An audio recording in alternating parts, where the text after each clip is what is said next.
Well, Big Sur offers some of the most beautiful scenic views in the California coast, and it brings people's adventurous side out here. But when something goes wrong, getting help out to people, it's tough. A pair of hikers recently experienced the agony here after trying to get help for a woman who fell to her death at Julia Pfeiffer Burn State Park. Today, Erica Bertin, she talked to the couple who witnessed this tragedy, and they say they want better cell service in the area here to prevent this from happening again. Erica? The Big Sur coast is breathtaking, but it can also be an unforgiving place, especially when it comes to hiking. With its steep cliffs and rugged terrain, visitors from all walks of life come to admire its beauty of the iconic McWay Falls. For one woman hiking off trail, things turned deadly when she lost her footing.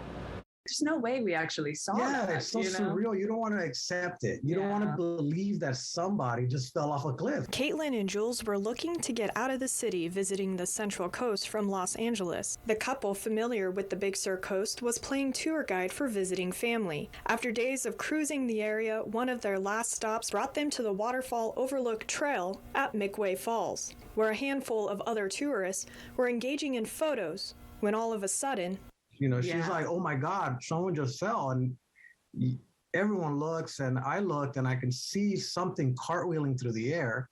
And this just horrific sound of the body, I guess, hitting the rocks just kind of made everything stand still. The hiker from Southern California was identified as Marie Ishii. The 22-year-old was active in the Navy. She was hiking in the prohibited rocky area southwest of McWay Falls. There was nothing we could do. There was no reception. There was nobody at the booth. There was no way to contact any kind of responder for help. Those familiar with the Big Sur coast understand cell service is limited, littered with dead zones, and making a 911 call can prove extremely, if not nearly, impossible. Caitlin had to drive south of McWay Falls to a campground where she was finally able to call 911 30 minutes after the accident.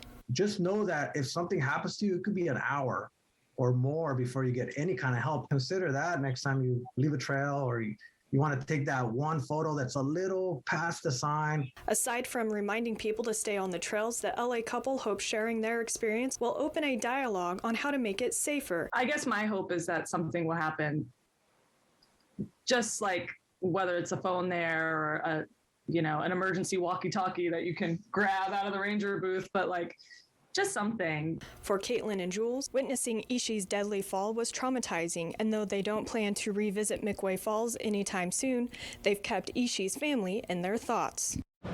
And late this evening, I did hear back from Big Sur Sector Superintendent Marcus Ortega, who informed me that the building near the entrance is not a ranger station, but rather a kiosk where park aides help visitors with park fees and provide them with information. The kiosk may not always be staffed. Reporting from the Digital Operations Center, Erica Bertin, KION News Channel 5, 46.